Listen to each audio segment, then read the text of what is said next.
जय हिंद दोस्तों।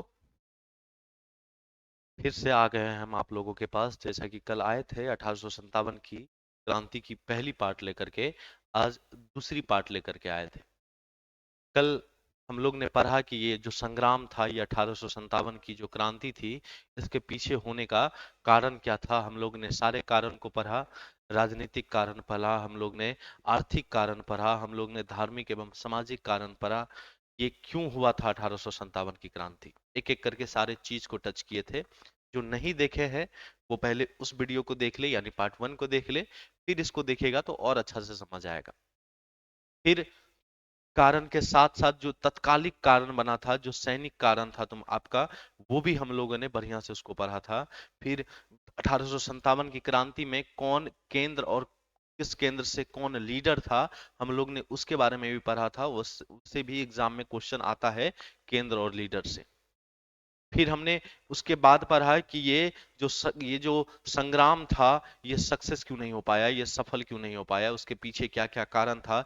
एक एक कारण को हम लोग ने टच किया। मैं फिर से बोल रहा हूं कि यदि आप लोगों ने पहला पार्ट को नहीं देखा तो पहले पहले पार्ट को देख ले, तब जा करके ये दूसरा पार्ट को देखिएगा तो अच्छा से समझ आएगा और बढ़िया से आप लोग जान पाइएगा।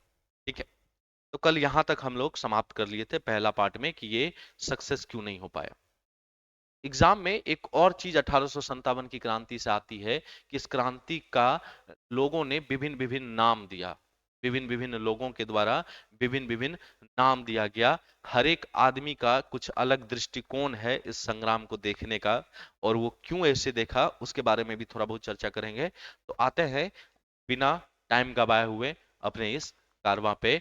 तो आज जो रहेगा वो 1857 की जो क्रांति थी, उसका विभिन्न दृष्टिकोण क्या था, किस लोगों ने क्या कहा, ये भी एग्जाम में क्वेश्चन आता है। उसमें सबसे बड़ा जो नाम आता है वो टेलर का आता है। टेलर ने इसे सैनिक विद्रोह कहा। इसके पीछे कहने का कारण ये है क्योंकि कहीं ना कहीं इस आग में जो घी देने वाला काम किया था, उस सैनिकों के द्वारा किया गया था। जो मंगल पांडे, जो बैरकपुर, याद करो कल मैंने इस चीज के बारे में पढ़ाया भी था, इसकी शुरुआत कहीं ना कहीं वहीं से मानी जाती है। तो टेलर ने बोला कि यह 1857 की जो क्रांति थी वो कैसा था, तो यह एक सैनिक विद्रोह था। फिर एक बंदा और था, आउटरम। इन्होंने कहा कि यह जो 1857 की क्रांति है, मुस्लिम षड्यंत्र था अंग्रेजों के विरुद्ध। 1857 की क्रांति के बाद अंग्रेजों ने जब ये सोचा कि 1857 की क्रांति क्यों हुई, तो उसमें कई सारे ऐसे अंग्रेज थे जो मुस्लिमों को रडार पे लिया। मुस्लिमों को लगा कि सारा ये कांड जो है मुस्लिमों ने ही किया है। बताया जाता है कि पूरा दिल्ली जो है मुस्लिमों को, यानी आज जो दिल्ली का जामा मस्जिद है, उसमें बताया जाता है कि अस्तबल बना दिया गया था तुम्हारा। ऐसा मुस्लिमों के प्रति सोच हो गई थी अंग्रेजों को। अंग्रेजों को लगने लगा कि ये षड्यंत्र जो है ये सिर्फ मुस्लिम लोगों ने ही करवाया है।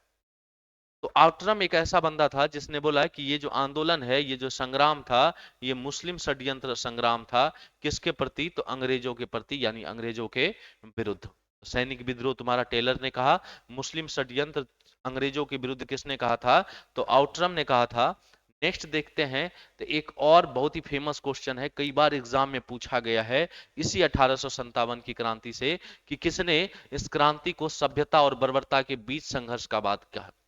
अब यहाँ सोचने वाली ये बात है कि ये जो सभ्यता और ये जो बर्बरता, दो चीज आप लोगों को, दो शब्द मिल रहा है, ये बहुत कुछ बयां करती है। सभ्यता जो है अंग्रेज अपने आप को बता रहा है, सभ्यता जो है अंग्रेज अपने आप को बता रहा है, और बर्बरता जो है वो भारतीयों को बता रहा है, यानी भारत को बता रहा है।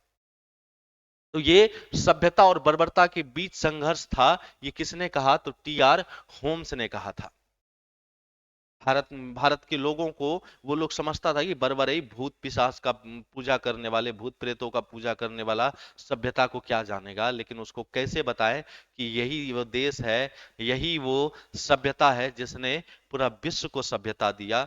लेकिन एक कहावत भी है, और आज भी कहीं ना कहीं ऐसा होता है कि हम लोग फिजिकली आजाद हो चुके हैं लेकिन मेंटली अभी भी गुलाम ही है। हम लोग का मानसिकता अभी भी वेस्टर्न कल्चर वाला ही है, पश्चिमी सभ्यता वाला ही है। लेकिन हम लोग ये भूल गए हैं कि नैतिक की सीख दिखाने वाली, सही आचरण की सीख दिखाने वाली और सिखाने वाली ये कोई और सभ्यता नहीं है, ये हमारा भारतीय सभ्यता है, ये हमारा सनातनी सभ्यता है। लेकिन इस बंदे ने, अंग्रेज, ये जो टी आर होम्स था, ये बोला कि यह संघर्ष सभ्यता और बर्बरता का, यानी सभ्यता रिप्रेजेंट करता है वो अपने भाषा में अंग्रेज को, और बर्बरता किसको, तो भारत को। ये कई बार क्वेश्चन आया हुआ है एग्जाम में, तो इसको ध्यान में रखिएगा, वैसे सारे को ध्यान में रखना है, सारे से एग्जाम में क्वेश्चन पूछा गया है। एक ने कहा कि यह राष्ट्रीय विद्रोह था, ये डिजराइली साहब थे, इन्होंने कहा कि 1857 की क्रांति जो है वो एक राष्ट्रीय विद्रोह है। अब इसके पीछे कारण ये है कि ऑल ओवर इंडिया पे तो नहीं, लेकिन एक अच्छा खासा इंडिया को इस संग्राम ने समेटा था। नॉर्थ इंडिया, सेंट्रल इंडिया वाला इलाका जो है तुम्हारा, यूपी बिहार वाला, और उसके बाद मध्य प्रदेश तक तुम चल जाओ, तो सारे वहां से कहीं ना कोई इस संग्राम में साथ लिया था। पूरा भारत नहीं कह सकते, दक्षिण भारत अछूत था इससे, दक्षिण भारत ने पार्टिसिपेट नहीं किया था। पश्चिमी भारत का बात करोगे तो हल्का फल्का था, पूर्वी भारत से था नहीं।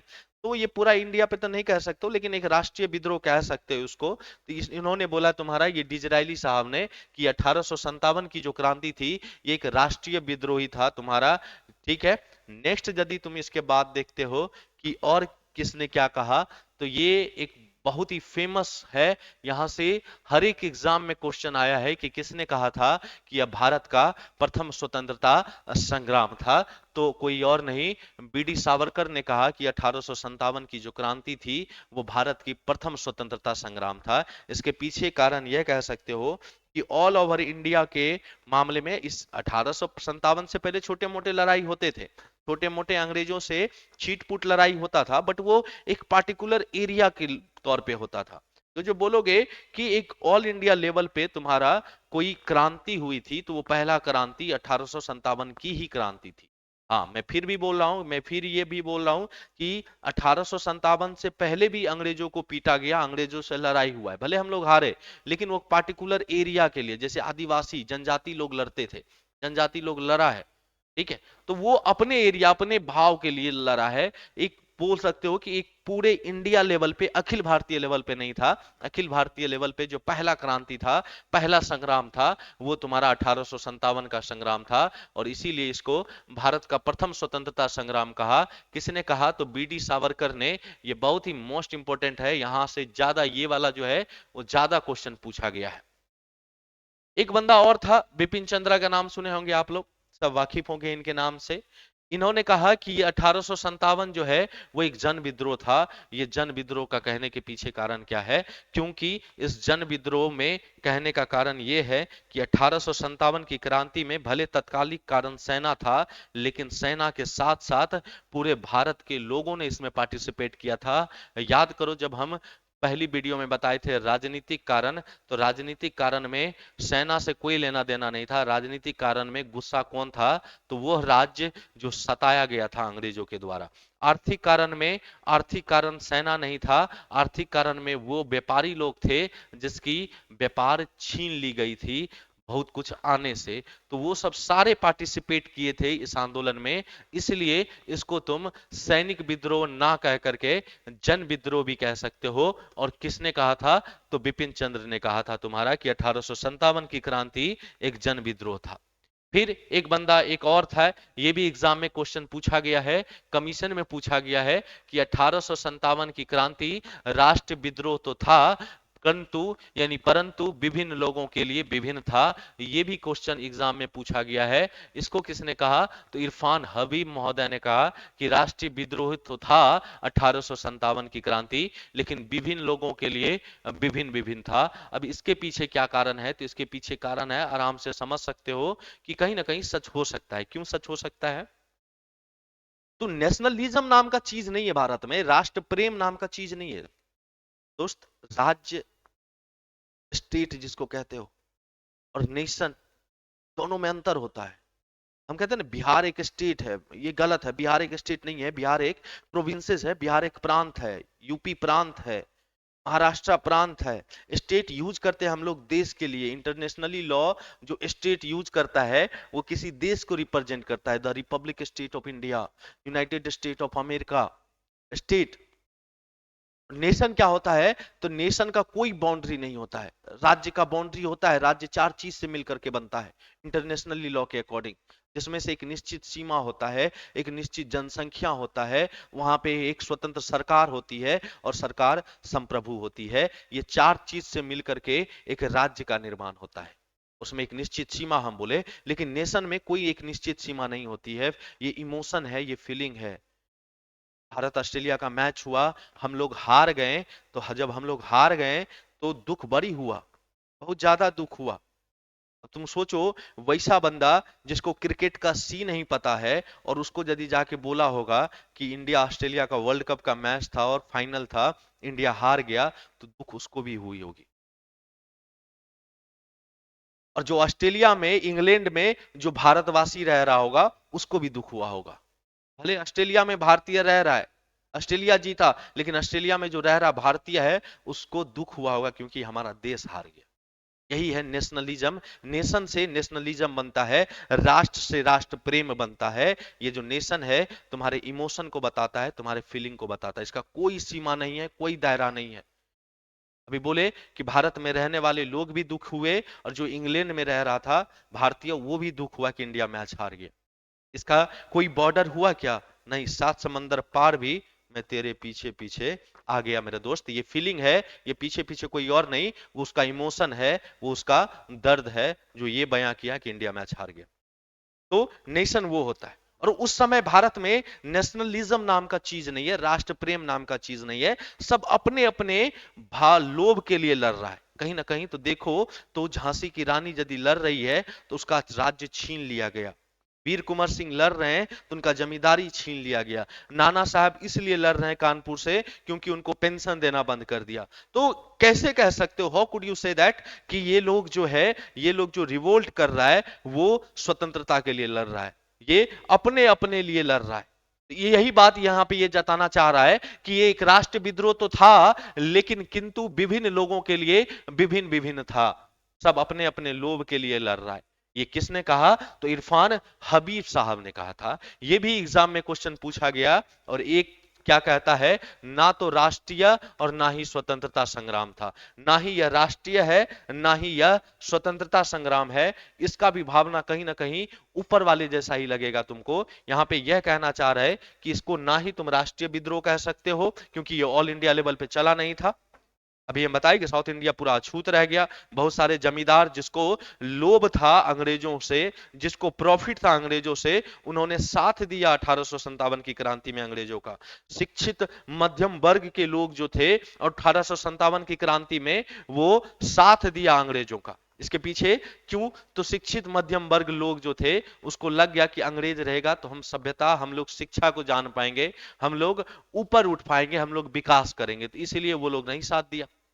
कई तुम्हारे जो राजघराना थे, जिसको प्रॉफिट हो रहा था, कई ऐसे राजा थे जिसको प्रॉफिट हो रहा था, वो भी 1857 की क्रांति में भारतीयों का साथ नहीं दिया।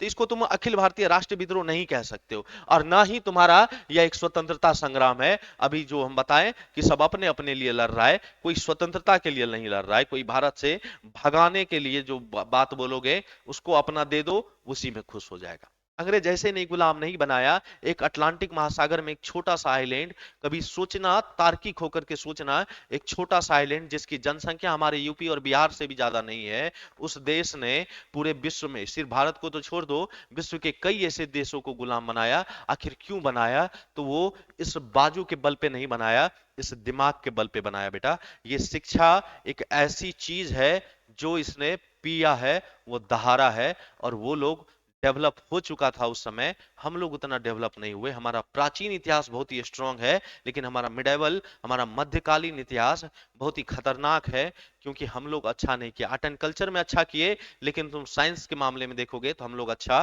नहीं किए। इसलिए तुलना किया जाता है भारत का, जिस समय मध्यकालीन भारत चल रहा था, उस समय यूरोप का आधुनिक भारत चल रहा था। आप समझ सकते हो कि कंपेयर से समझ सकते हो कि भारत का मध्यकालीन तो उसका आधुनिक, यानी वो लोग इतना विकास करने लगा था, और जिसने विकास किया पक्का है कि उसका पावर रहा सब कुछ पे, और यूरोप का था। इसलिए अटलांटिक महासागर का एक छोटा सा आइलैंड का द्वीप, छोटा सा ब्रिटेनिक द्वीप है अटलांटिक महासागर में, और उसने पूरा विश्व को जीता, वो दिमाग से जीता। ठीक है, क्लियर? अब हमको लगता है यहां तक आप लोगों को समझ आ रही होगी। तो ना ही ये राष्ट्रीय था और ना ही ये तुम्हारा स्वतंत्रता संग्राम था। अंग्रेजों ने बुद्धिपूर्वक तुम्हारा हर एक को बांटा, डिवाइड एंड रूल का पॉलिसी लाया, बांटो और राज करो की नीति, एक दूसरे को लड़ा देता था, एक दूसरे को लड़ा देता था, एक को हरवा दिया, दूसरे को जितवा दिया, फिर दूसरे को तीसरे से लड़वा दिया, ऐसे करते करते करते करते सारे राज्य को हड़प लिया ये लोग। और हम बेवकूफ लोग ऐसे ही लड़ते रहे, क्योंकि अभी हम बार बार बता रहे हैं, हम लोग में नेशनलिज्म नहीं था, हम लोग में राष्ट्र प्रेम नहीं था।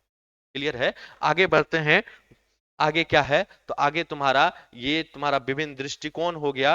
अब इसका परिणाम क्या निकला? ये जो 1857 की क्रांति हुई, ये जो कारण पढ़े हम लोग, ये सक्सेस क्यों नहीं हो पाया, केंद्र और लीडर किसने क्या कहा, लेकिन इस क्रांति के बाद परिणाम क्या निकला, रिजल्ट क्या निकला भारतीयों के द्वारा तथा अंग्रेजों के द्वारा?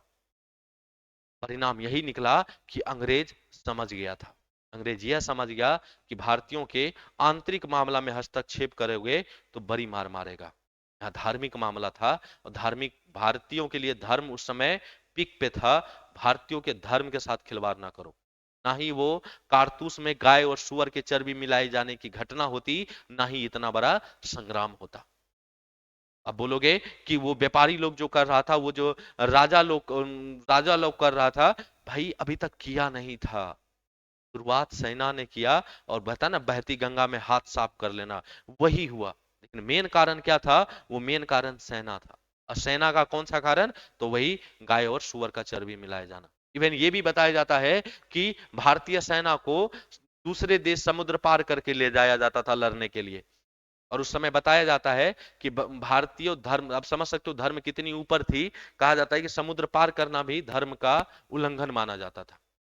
भारतीय सेना के साथ भेदभाव करता था। एक ही पोस्ट पे एक भारतीय भी है और एक ही पोस्ट पे एक अंग्रेज भी है, अंग्रेज को ज्यादा मिलता था और भारतीय सेना को कम मिलता था, जबकि समान वेतन होना चाहिए। तो भेदभाव भी किया जाता था, पैसा भी कम मिल रहा है, इज्जत भी नहीं मिल रहा है। और बाद में ये सब तो टॉलरेट कर ले रहा था, लेकिन जब बाबा धर्म की बात आई तो सेना खड़ा हो गया। ठीक है, तो इस चीज को समझा अंग्रेजों ने, 1857 की क्रांति में समझ गया। अब कंपनी का अंतिम दिन आने वाला है, क्योंकि 1858 का एक परिणाम जो बता रहे हैं, वो 1858 का एक एक्ट आता है, 1858 का एक अधिनियम लाया। और दूसरा तुम्हारा महारानी जो उस समय विक्टोरिया, उसका उनका अध्यादेश आता है। ये तुम्हारा परिणाम। अब 1858 के एक्ट में क्या क्या कहा गया, नहीं कहा गया, समझ लो। पहला बात तो ये समझ लो, 1858 के एक्ट में क्या कहा गया, अंग्रेजी ताज का शासन स्थापित हो गया। ब्रिटिश पार्लियामेंट चाहती भी थी कि तुम्हारा किसी भी तरह ईस्ट इंडिया कंपनी को हटा दे। अब बोलोगे कि अपने ही देश के लोग अपने ही देश के कंपनी को क्यों चाहेगी कि उसको हटा दे? चाहती थी, क्यों? तो ब्रिटिश पार्लियामेंट को इस बात का डर लगा हुआ रहता था, एक छोटा सा कंपनी ईस्ट इंडिया कंपनी जब 31 दिसंबर 1600 को बना था, वो क्यों आया था? भारत को गुलाम बनाने के लिए नहीं आया था, वो आया था भारत में व्यापार करने के लिए। लेकिन वो एक छोटा सा कंपनी धीरे धीरे, जो सोच भी नहीं सकता था कोई उस समय, अब तो हम लोग सोच रहे हैं। अब तो बात ये होगी, कोई मार्कर का कंपनी आया मार्कर बनाने के लिए और इस देश को गुलाम बना लिया। बोलोगे पागल हो गए हो क्या तुम यार? हमको यही बोलोगे कि पागल हो गए हो क्या? ईस्ट इंडिया कंपनी भी यही था, एक छोटा मोटा कंपनी था, व्यापार करने के लिए आया था, लेकिन इस व्यापार करते करते पूरे भारत को इसने गुलाम बना लिया। तो उस समय हो चुका था, इसलिए हम लोग को लगता है कि हाँ गुलाम बनाया। अभी तो हो ही नहीं सकता, देंगे आंखें निकाल, अभी कोई सोचेगा ऐसा तो। लेकिन पहले ऐसा हो चुका है। तो वो व्यापार करने के लिए आया था, कभी गुलाम बनाने के लिए नहीं आया था। लेकिन बाद में उसने गुलाम बनाया अपने बुद्धि के बल पे, अपने वो जो उसकी विजडम बोलो, उसकी बुद्धि बोलो, उसकी चालाकी बोलो, डिप्लोमेसी बोलो, जो भी बोलना है, उसके बल पे उसने गुलाम बनाया। क्लियर है?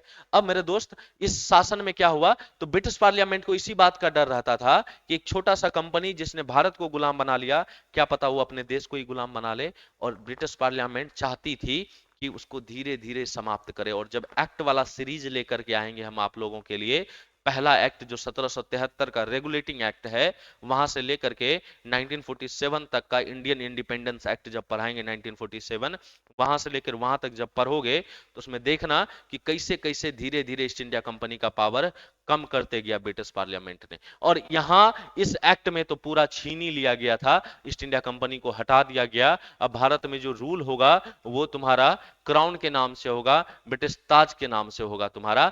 तो अंग्रेजी ताज का शासन स्थापित हुआ। दूसरा, कंपनी का शासन समाप्त हो गया। ये कई बार क्वेश्चन पूछा गया है कि किस अधिनियम के तहत कंपनी का शासन समाप्त हो गया, तो 1858 के अधिनियम के तहत। नेक्स्ट यदि देखते हैं इसमें और क्या प्रोविजन गया, बोर्ड ऑफ कंट्रोल जो 1784 के पिट्स इंडिया एक्ट में बनाया गया था, इसको भी समाप्त कर दिया गया। और इसके जगह एक चीज जोड़ा गया, भारतीय राज्य सचिव, जिसको सेक्रेटरी ऑफ स्टेट कहा जाता था। क्या कहा जाता था? Secretary of state. ये बहुत ही महत्वपूर्ण तुम्हारा अंग था, जो ब्रिटेन में इसकी स्थापना हुई थी। ये वहीं पे रहेगा, वायसराय इसको भेजेगा और ये तुम्हारा अपने ऊपर वाले को भेजेगा। तो इसका काम था कि पूरे भारतीयों को देखना कि क्या सही है क्या गलत है, रेगुलेट कह सकते हो। तो सेक्रेटरी ऑफ स्टेट का जो नया पोस्ट था वो 1858 में बना था। कई बार क्वेश्चन पूछ चुका है कि प्रथम भारतीय राज्य सचिव कौन था, तो लॉर्ड स्टेनली था, जो 1858 के एक्ट में बना था। और अब एक बात, गवर्नर जनरल को भी अब क्या कहा जाने लगा? वायसराय कहा जाने लगा। कई बार क्वेश्चन आया हुआ है कि किस अधिनियम के तहत गवर्नर जनरल को वायसराय भी कहा जाने लगा था, तो किस अधिनियम के तहत? 1858 के अधिनियम के तहत। और मेरे दोस्त, पहला कौन वायसराय था? लॉर्ड कैनिंग था। कौन था? Lord Canning was the first viceroy of India. Clear है? ये कई बार क्वेश्चन आया है। कमेंट में आप लोगों के लिए क्वेश्चन है, who was the first governor general of India? आप लोग कमेंट में बताइएगा कि भारत का प्रथम गवर्नर जनरल कौन था। बताना है, सारे को बताना है, ठीक है। नेक्स्ट यदि हम देखते हैं, अब यदि अध्यादेश का बात कर लेते हैं, जो महारानी विक्टोरिया थी उन्होंने भी अध्यादेश जारी किया था, जो इलाहाबाद में पढ़ा गया था। सोचने वाली बात है, इलाहाबाद भी एक बार राजधानी बन चुकी है कुछ दिनों के लिए, कुछ घंटों के लिए बोलो, इलाहाबाद भी राजधानी बन चुकी है तुम्हारा अंग्रेजों का। अब बोलो पागल हो गए हो क्या? कलकत्ता था, कलकत्ता से दिल्ली। लेकिन ये जिस दिन पढ़ा गया था ये अध्यादेश, उस दिन राजधानी इलाहाबाद बना था तुम्हारा। ये विक्टोरिया का अध्यादेश था और इसमें रानी ने भारतीयों को आश्वस्त किया। तुम्हारा विक्टोरिया ने, क्योंकि विक्टोरिया को पता था तुम्हारा कि ये सब सारा कर्म कांड जो हो रहा है भारतीयों के धर्म में, भारतीयों के इंटरनल मामले में हस्तक्षेप हुआ, इसीलिए 1857 की क्रांति हुई। तो अध्यादेश में तुम्हारा विक्टोरिया ने कहा कि भारतीयों को आश्वस्त किया जाता है कि राज्यों का विलय अब नहीं किया जाएगा, किसी भी राज्यों का विलय नहीं किया जाएगा। याद करो डलहौजी जो डॉक्ट्रिन ऑफ लेफ्ट लाया था, हड़प की नीति लाई थी, तो अध्यादेश में यह भी कहा गया मेरे दोस्त। फिर यदि बोला जाए तो बोला गया कि किसी भी व्यक्ति को जबरदस्ती जो है धर्म परिवर्तन नहीं करवाया जाएगा, यानी फोर्सली किसी धर्म से किसी धर्म में नहीं बदलाया जाएगा। क्योंकि भारतीयों को यह बात का भी डर होने लगा था कि अब अंग्रेज जो है जबरदस्ती जो है हिंदू से अब क्रिश्चियन बना रहा है, मुस्लिम से क्रिश्चियन बना रहा है, ये जबरदस्ती वाला काम नहीं चलेगा। ये अध्यादेश में रानी ने भी कह दी थी। नेक्स्ट, नौकरियों में भर्ती के लिए रंग, नस्ल, जन्म स्थान आदि के आधार पर कोई भेदभाव नहीं किया जाएगा मेरे दोस्त। कई बार ऐसा होता था तुम्हारा, जैसे आज जिसको तुम आईएएस कहते हो, उस समय उसको आईसीएस कहा जाता था, इंडियन सिविल सर्विसेज। और उसमें भारतीयों को भाई साहब बैठने तक का उठी नहीं था। पहले तो सारे अंग्रेज ही बन करके आता था, बाद में इसकी एग्जाम होने की परंपरा शुरुआत हुई थी। वो भी भारत में नहीं, वो भी तुमको लंदन में जाके देना पड़ता था तुम्हारा। आप समझ सकते हो अभी का जो डीएम होता है, उस समय जो डीएम बनता था उसको कितना मशक्कत करना पड़ता था बनने के लिए। वो भी आज तुम्हारा 8वीं अनुसूची में जो 22 भाषाएं किसी भाषा में तुम दे सकते हो, लेकिन उस समय ऐसा नहीं था। हिंदी हिंदी में कुछ नहीं, सिर्फ तुम्हारा अंग्रेजी में दो, तुम्हारा फ्रेंच में दो, इटालियन में दो, ये सब भाषा में तुम्हारा एग्जाम लिया जाता था। समझ सकते हो। तो अब और वो भी भारतीयों को नहीं दिया जाता था बैठने के लिए। तो इस अध्यादेश में कह दिया गया कि नौकरी में भर्ती के लिए रंग, नस्ल, जन्म स्थान आदि के आधार पर भेदभाव नहीं किया जाएगा। दूसरा क्वेश्चन आप लोग के लिए ये है कि भारत का भारतीय प्रथम तुम्हारा आईसीएस ऑफिसर कौन था? आप लोग कमेंट में बताइएगा कि भारत का प्रथम आईसीएस यानी इंडियन सिविल सर्विस क्वालिफाई करने वाला बंदा कौन था? आप लोग को बताना है कमेंट में। और ये तुम्हारा 1857 में तीन विश्वविद्यालय का निर्माण किया गया था, एक मद्रास विश्वविद्यालय, दूसरा कलकत्ता विश्वविद्यालय, और एक तुम्हारा जो तीनों प्रेसिडेंसी था उसी में ये कई बार क्वेश्चन आ चुका है कि तीन विश्वविद्यालय, मद्रास विश्वविद्यालय, कलकत्ता विश्वविद्यालय और तुम्हारा बॉम्बे विश्वविद्यालय, कौन है? बॉम्बे विश्वविद्यालय, बॉम्बे यूनिवर्सिटी भी 1857 में ही किया गया था। ये सब 1857 का था। अब हम लोग कारण पढ़े, क्यों हुआ था, नहीं हुआ। उसके बाद हम लोग ने क्या पढ़ा? केंद्र कौन था, लीडर कौन था। उसके बाद हम लोग ने कारण में सारे कारण को पढ़ा, धार्मिक कारण भी पढ़ी, तुम्हारा राजनीतिक कारण भी पढ़ी, आर्थिक कारण भी पढ़ी, और आग में जो घी देने वाला जो तत्कालिक कारण बना था, सैनिक कारण, उसको भी हम लोगों ने पढ़ा। किस व्यक्ति ने क्या क्या अपना राय दिया 1857 को, क्रांति को, ये बहुत इंपॉर्टेंट है, इसको याद कर लेना, ठीक है।